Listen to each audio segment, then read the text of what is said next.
Well, we spoke very briefly after the ballot. I shook his hand and said good luck, and that was the last conversation we've had. Why haven't you reached out to him? Well, mate, I don't see... When bosses change, and when radio bosses might change, when footy coaches change, you turn up to work the next day and you get on with it. I expressed my condolences to him and I said good luck and I shook his hand. He was a supporter of yours and a friend of yours. Well, mate, I said good luck after the ballot and we shook hands and I left. Were you embarrassed by the role you played in his demise? Absolutely not. I had no role in his demise. For the last 5-6 years, I served Tony Abbott as a shadow minister, as a minister, and I gave him everything I had. I gave him everything he asked me to do, every policy achievement, stopping the boats, dealing with welfare, running our campaigns in opposition, seeking to get the government elected as we did. That's what he got from me. He got my vote on Monday night and he had my support. What about your factional allies? Well, Alex mate, you must Stuart be Robert, Louise Marcus, Lucy Wicks, Bert Van Mennen, Steve Irons. You must be confusing me with Bill Shorten. No, because I'm not. No, let me finish. You must, because in the Labor Party and in the unions, people go around strong-arming people for their votes.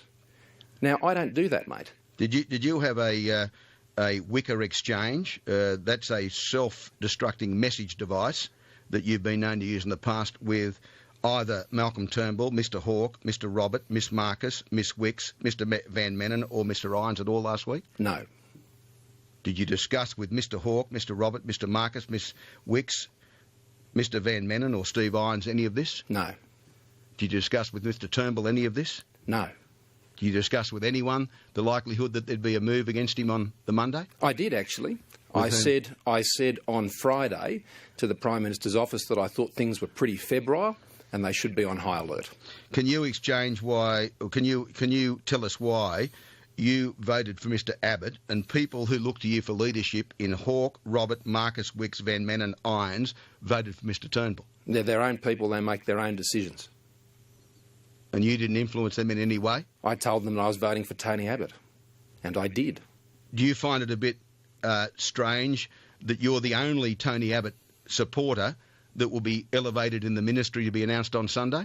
Well, I believe in promotion on merit. The only person who offered me the job... So what? Now, let me finish. So Mr Ray, retain his position. Ray, let me finish. The only person who offered me the job of Treasurer before the ballot on Monday was Tony Abbott. If you look down to your right-hand side of the studio, there's a book there. No, there's not, actually. Well, there should be a book there. If you look down, one of my staff will get it for you. As a man who's confirmed with me on many, many occasions of your staunch religious beliefs, that when you tell me something, as you did on Monday, and you've repeated that now, do you understand now that I think you misled me and my listeners on Monday? Well, I didn't, Ray. Well, there's a Bible there. Do you want to put your right hand on it and swear on that Bible? I don't have one, mate.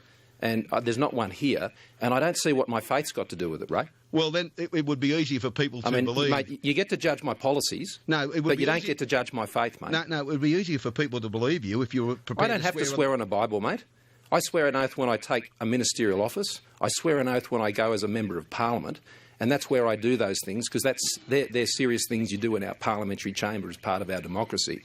I didn't mislead you on Monday, mate.